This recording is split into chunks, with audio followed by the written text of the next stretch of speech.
Welcome back to Dronacharya IAS YouTube channel. I'm Dr. Daman Benipal and you are watching Daily Current Analysis. इस video lecture में हम आज के important current affairs discuss करेंगे जो कि हमारी civil services preparation point of view से इम्पॉर्टेंट हैं. So let's begin with this video. शुरुआत करेंगे हमारे पहले टॉपिक के साथ जो कि इन्वायरमेंट पर्सपेक्टिव से इम्पॉर्टेंट है. It is about the Asia's largest compressed biogas plant. तो एक तो हमें ये पता होना चाहिए कि एशिया का लार्जेस्ट कंप्रेस्ड बायोगैस प्लांट कहाँ पे लगने वाला है, and secondly what is compressed biogas. तो recently union minister of petroleum, natural gas and housing and urban affairs, they have inaugurated Asia's largest compressed biogas plant in Lehraga in Sangrur, Punjab. Punjab में Asia का largest compressed biogas plant लगने वाला है और इसे inaugurate कर दिया गया है रादर. तो एक तो डायरेक्ट फैक्ट बेस्ड क्वेश्चन आप बनकर ही आ सकता है. तो लहरागागा संगरूर पंजाब, यहाँ पे एशिया का largest compressed biogas plant inaugurate किया गया है. So this is a very positive step, especially in achieving the objectives of sustainable alternative towards affordable transportation scheme. जो तत् स्कीम है sustainable alternative towards affordable transportation scheme, उसमें एक बड़ा step है because now you will be compressing biogas. There is this compressed biogas plant जिसे as an alternative use किया जा सकता है फॉर अफोर्डेबल ट्रांसपोर्टेशन. ना ये जो स्कीम है, देखो न्यूज़ आई है कि एशिया का largest compressed biogas plant inaugurate कर दिया गया है संगरूर पंजाब में. ये सबको पता है. एक लेवल और आगे बढ़ेंगे, आपको ये भी पता होना चाहिए कि there is a STAT scheme, SATAT, जिसका मतलब है sustainable alternative towards affordable transportation scheme. And ये जो स्कीम है, this was launched in October 2018 and the aim of this scheme is that we need to establish an ecosystem जहाँ पे compressed biogas की production हो from various waste biomass sources in the country. तो हमारा जो भी biomass आ रहा है, जो भी वेस्ट है, वहाँ से compressed biogas को प्रोड्यूस किया जाए, एक ऐसा इकोसिस्टम बिल्डअप किया जाए. And this scheme basically will empower and will unleash the rural economies. It will support the farmers. Alongside with that, it will increase India's domestic energy production. हमारी इससे self sufficiency की तरफ हम steps आगे बढ़ाएंगे. Biogas का इस्तेमाल है तो जो एयर पोल्यूशन है वो यहाँ पे डिक्रीज होगा and ultimately will be moving towards the clean energy transition. तो इससे फार्मर्स का भी फ़ायदा, हमारी डोमेस्टिक एनर्जी प्रोडक्शन बढ़ेगी, सेल्फ सफिशिएंसी बढ़ेगी, पोल्यूशन कम होगा और इंडिया क्लीन एनर्जी की तरफ ट्रांजिशन कर पाएगा. So it's a big step towards that. Now what is compressed biogas scheme? When we say compressed biogas, so it is basically the mixture of hydrocarbon gases and the vapors, जिसमें mainly आपकी methane जो है वो gaseous form में present होती है. Methane is used over here, the mixture of hydrocarbon gases and the vapors which consist mainly of methane in the gaseous form. और ये मीथेन आती कहाँ से है? जो भी प्लांट और एनिमल वेस्ट होता है उसकी डीकम्पोजिशन के बाद मीथेन गैस रिलीज होती है. इसे प्यूरिफाई किया जाता है, कंप्रेस किया जाता है ताकि इसे एज एन ऑटोमोटिव फ्यूल के तौर पे यूज़ किया जा सके, इसे इंडस्ट्रीज़ में यूज़ किया जा सके. तो इसीलिए जब हम कह रहे हैं that sustainable alternative towards affordable transportation scheme, तो उसमें एक बड़ा स्टेप आता है क्योंकि अब जब कंप्रेस्ड बायोगैस प्रोड्यूस हो रही है तो इसे एज एन ऑटोमोटिव फ्यूल के तौर पे यूज़ किया जा सकता है. And this will be helpful to reduce the cost and dependency on the fossil fuel based one, and also alongside this is an affordable alternative as well. So therefore, it will help to achieve this goal. And यहाँ पे एक important चीज़ ये भी है कि जो biogas है ये कंप्रेस किस तरह हो सकती है. So the biogas can be compressed after the removal of carbon dioxide and hydrogen sulfide. Very very very important. देखिए जब आप नेचुरल गैस की भी बात करते हैं तो natural gas is also compressed into the CNG, compressed natural gas. And same तरीके से जो आपकी CBG है, कंप्रेस्ड बायोगैस है, इसे तैयार किया जाता है. So here the first thing is that when you are compressing it, so it will be compressed after the removal of carbon dioxide and hydrogen sulfide. याद रखेंगे ये छोटी छोटी बातें. ठीक है जी. अब इररिस्पेक्टिव की कौन सी टेक्नोलॉजी यूज़ की जा रही है, बेसिकली जो कंप्रेस्ड बायोगैस है ये बायोमास से प्रोड्यूस करते हैं. ठीक है. और इसके लिए mainly there is 2 pronged approach जो कि यूज़ की जाती है. पहली चीज़ ये कि जो बायोगैस है वो प्रोड्यूस कैसे हो रही है. तो जो भी बायोमास हमारे पास आ रहा है उसकी डिकम्पोजिशन करनी होगी, और ये जो डिकम्पोजिशन है ये एनारोबिकली की जाती है. So there is this anaerobic decomposition of biomass. We all know the meaning of anaerobic, which is in the absence of oxygen. तो बायोमास बायोगैस को प्रोड्यूस किया जाएगा through anaerobic decomposition of the biomass. Now जब biogas आती है तो biogas में mainly 55 to 60% methane होता है, बाकी 40 to 45% कार्बन डाइऑक्साइड प्रेजेंट होता है और हाइड्रोजन सल्फाइड होता है. तो इस तरीके से बायोगैस प्रोड्यूस होती है. तो पहले आपने बायोगैस प्रोड्यूस कर ली एनारोबिक डिकम्पोजिशन के साथ, लेकिन अब इसमें मीथेन के साथ साथ कार्बन डाइऑक्साइड भी है, इसमें हाइड्रोजन सल्फाइड भी है. तो इसीलिए सेकेंड प्रोसेस में क्या होता है, इस गैस को प्यूरिफाई किया जाता है और इस गैस में से कार्बन डाइऑक्साइड और हाइड्रोजन सल्फाइड को रिमूव किया जाता है. And then ultimately it is prepared in the form of compressed biogas. ठीक है जी, क्लियर हो गई ये बात. केमिकली अगर देखा जाए तो चाहे वो कंप्रेस्ड बायोगैस हो या फिर कंप्रेस्ड नेचुरल गैस हो, both of them are basically compressed methane. ये चीज़ याद रखिए, कुछ अलग से नहीं आ रहा है. कंप्रेस्ड नेचुरल गैस में भी कंप्रेस्ड मीथेन है, कंप्रेस्ड बायोगैस में भी कंप्रेस्ड मीथेन है. सिर्फ वहाँ पे जो आपका बायो वेस्ट है उसकी डिकम्पोजिशन से मीथेन को प्रोड्यूस किया गया है. और तो और चाहे CBG हो चाहे CNG हो, दोनों की कैलोरीफिक वैल्यूज़ भी सेम है. ठीक है, ये हो गया. तो डिफरेंस क्या है, तो क्या हम CNG को CBG बोल दें, CBG को CNG बोल दें? नो. हालांकि दोनों ही कंप्रेस्ड मीथेन हैं, दोनों की ही कैलोरीफिक वैल्यूज़ सेम हैं, but there is a difference. CNG petroleum का बायो प्रोडक्ट है. जब पेट्रोलियम की प्रोसेसिंग होती है, पेट्रोलियम का बायो प्रोडक्ट के तौर पे आता है CNG. लेकिन जो CBG है it is produced by the decomposition of the biomass. तो सोर्स का डिफरेंस है, अल्टीमेटली दोनों ही कंप्रेस्ड मीथेन है. तो अगर इस हिसाब से देखा जाए तो हमारे पास तो कितना बायो वेस्ट है, कितना हमारे पास मैटर है डिकम्पोज करने के लिए. So CBG is a very commercial and viable option, क्योंकि ये डायरेक्टली आप इसको CNG को रिप्लेस कर सकते हैं बाय CNG. एंड स्पेशली जो आपका ट्रांसपोर्टेशन के तौर पे जो फ्यूल यूज़ किया जा सकता है, that is the best area जहाँ पे सबसे पहले CNG को CBG से रिप्लेस किया जा सकता है. इसी भी सिलेंडर्स के थ्रू, पाइपलाइंस के थ्रू ट्रांसपोर्ट किया जा सकता है, जस्ट लाइक CNG. एंड एक तो गैस आ गई हमारे पास, पीछे जो बच गया solid by product, that is biomanure. उस बायोमेन्योर को यूज़ किया जा सकता है. That biomanure is rich source of silica. तो एक तो क्रॉप्स में तो हेल्प मिलेगी एग्रीकल्चर में, ग्रोथ और यील्ड जो है क्रॉप्स की वो इंक्रीज होती है. अलॉन्ग विद दैट जो क्रॉप है उसकी इम्यूनिटी जो है वो बढ़ती है against different diseases. Then ecosystem में भी इसका इंपॉर्टेंट रोल है. It prevents the toxic mineral uptake by the plant, जैसे कि आर्सेनिक, काडमियम, लेड जैसे हैवी मेटल्स हैं वो उसे अपटेक नहीं करने देता अगर आप बायोमेन्योर यूज़ करेंगे. इवन केमिकल फर्टिलाइजर्स डालने की भी जो रिक्वायरमेंट है वो भी रिड्यूस हो जाएगी. इतना फ़ायदा है आप अगर CBG यूज़ करते हैं तो, और उसके बाद उसका जो बायोमेन्योर है वो यूज़ करते हैं. अब कार्बन डाइऑक्साइड हमने बाहर निकाला.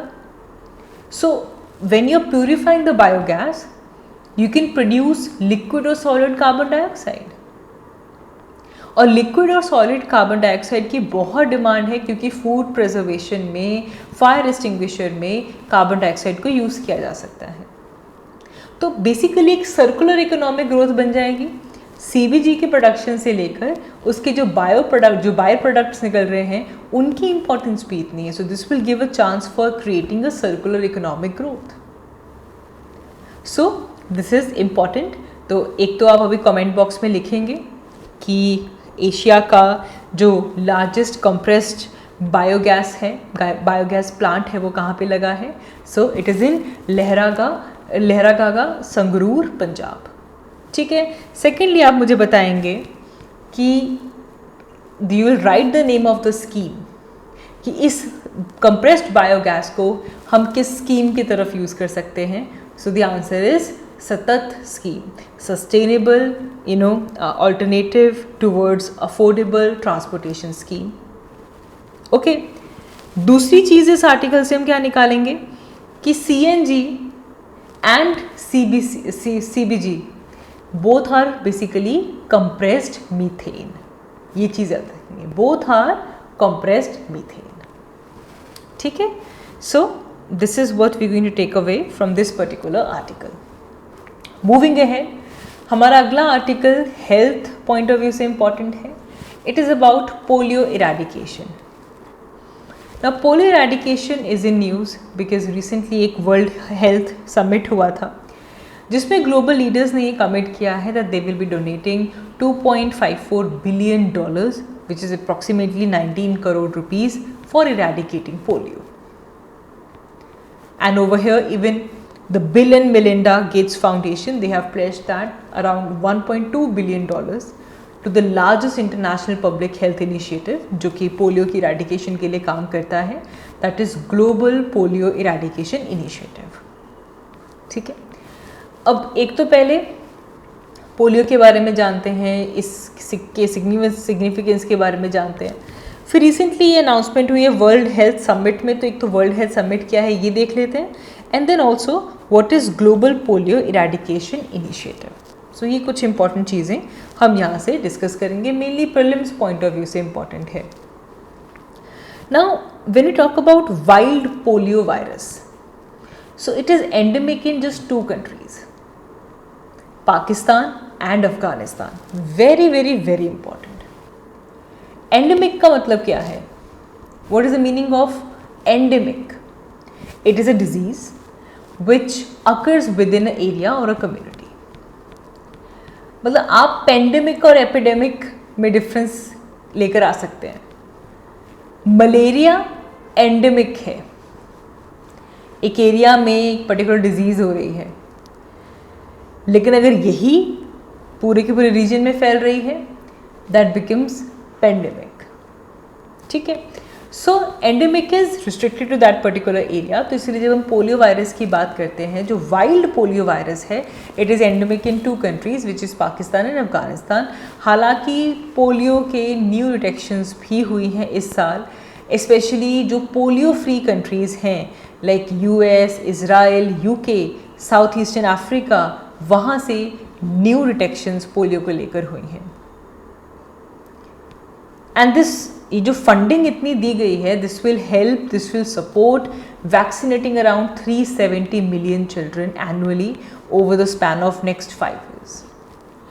एंड जो 50 countries हैं वहाँ पे कंटिन्यूसली पोलियो डिजीज़ को लेकर सर्वेलेंस में ये हेल्प करेगा। देन इसमें जो novel oral polio vaccine type 2 है उसको भी रोल आउट किया जाएगा, so that this we can stop the outbreak of type 2 circulating vaccine derived polio virus which is more sustainable. अगर हमारे पास circulating vaccine derived polio virus की बात करें, इसके जो वेरिएंट्स हैं they can emerge in new places if the people are not immunised, तो इसलिए हमें इसे रोकने के लिए जो वैक्सीन है उसे यूज़ करना होगा। Now the significance is that if fully funded, this strategy can save up to $33 billion in the health sector. If we will spend on controlling the outbreak, ultimately जो आगे चलकर जो health cost savings जो है हम कर पाएंगे। It will also be able to deliver additional health services, immunization alongside the polio vaccine जो underserved communities हैं। So it's a good mission towards eradicating the polio. And ये हुआ कहाँ पे, ये अनाउंसमेंट होती है वर्ल्ड हेल्थ समिट में, which is an international health conference जो कि हर साल जर्मनी, बर्लिन जर्मनी में की जाती है. 2009 में इसे सबसे पहले फाउंड किया गया and it was earlier held in the patronage of German chancellor, the French president and the president of European commission and alongside the director general of WHO. The aim is simple: to bring all the stakeholders together, be it from the politics, be it from the science, be it the private sector, civil society, all around the world, so that we can set the agenda which is about getting a healthier future and which should be inspired by innovative solutions for better health and well-being for all. तो यहाँ पे ये announcement होती है. Then जो Global Polio Eradication Initiative है, इसके बारे में पता होना चाहिए. This is very important. Global polio eradication initiative, first of all it's a public private partnership initiative which is led by national governments. Country की गवर्नमेंट्स इस इनिशिएटिव को लेकर आती हैं और इसमें पब्लिक और प्राइवेट पार्टनरशिप के साथ होता है. तो 6 पार्टनर्स हैं. WHO इसका पार्टनर है, रोटरी इंटरनेशनल इसका पार्टनर है, United states centre for disease control and prevention is the partner, UNICEF, bill and Melinda Gates foundation, Gavi, the Vaccine Alliance, and the goal is simple. The name says the Global Polio Eradication Initiative. So goal is to eradicate the polio worldwide. That is the goal for it. Questions आते हैं, disease based question पूछे जाते हैं. जैसे कि देखो, which of the following diseases has been eradicated in India, question आ चुका है. थोड़े दिनों पहले हमने ट्यूबरकुलोसिस के बारे में पढ़ा था, मलेरिया के बारे में पढ़ा था, आज हम पोलियो के बारे में पढ़ रहे हैं. तो पता होना चाहिए कौन कौन सी डिजीजेज इंडिया में इरेडिकेट हो चुकी हैं. मूविंग अहेड, दिवाली आ रही है.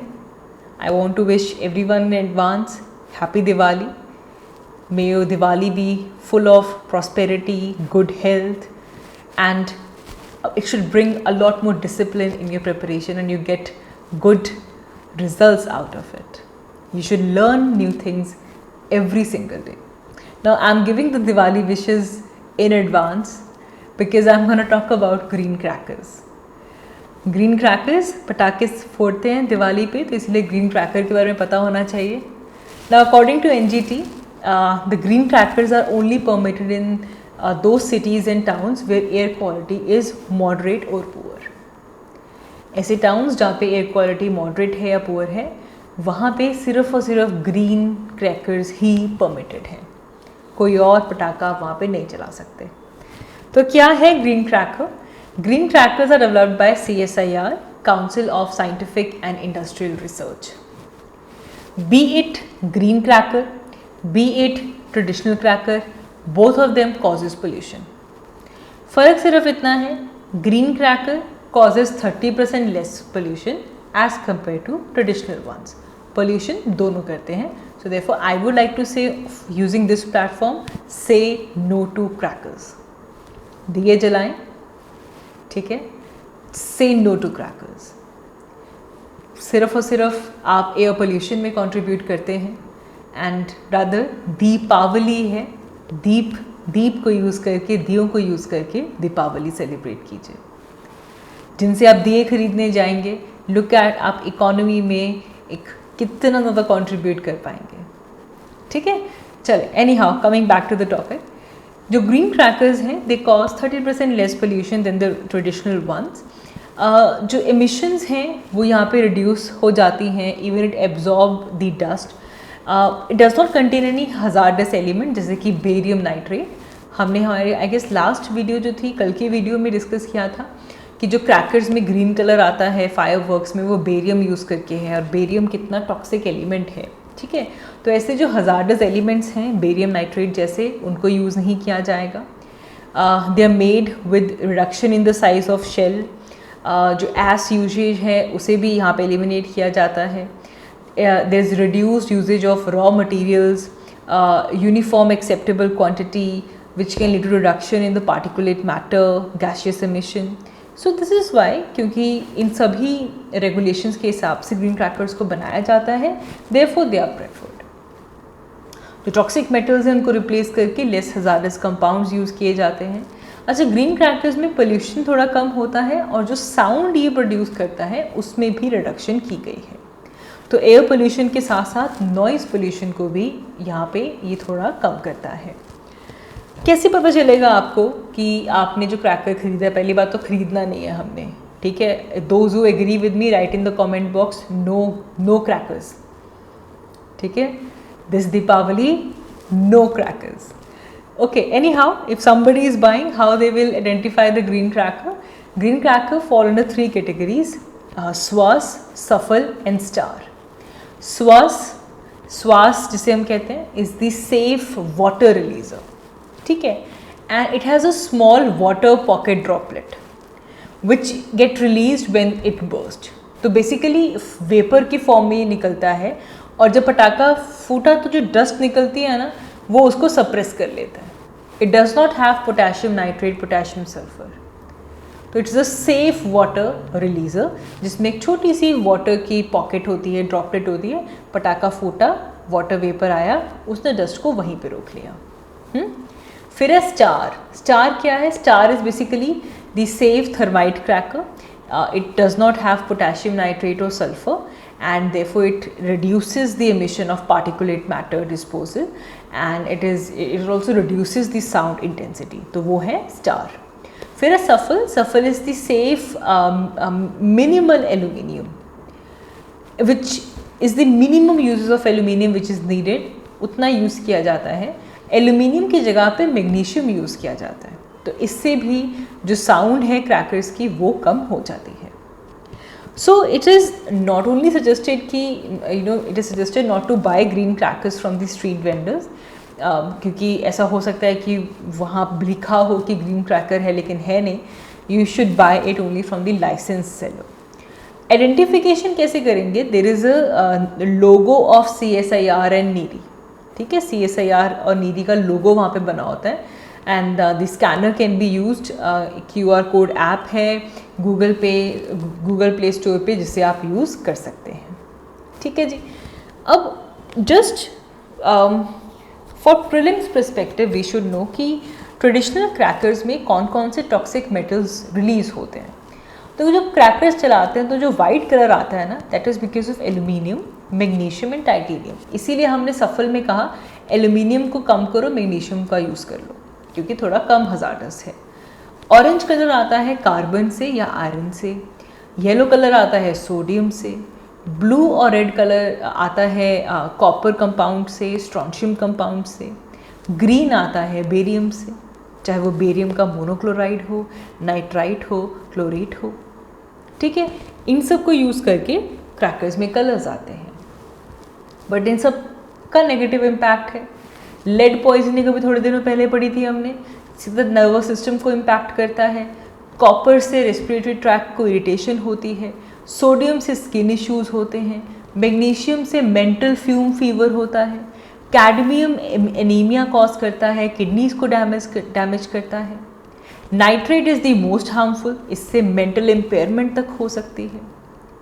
It can lead to irritation in the mucous membrane, eyes, skin, and the most vulnerable population is infants, children, pregnant women, elderly, or any person who is having some underlying medical condition.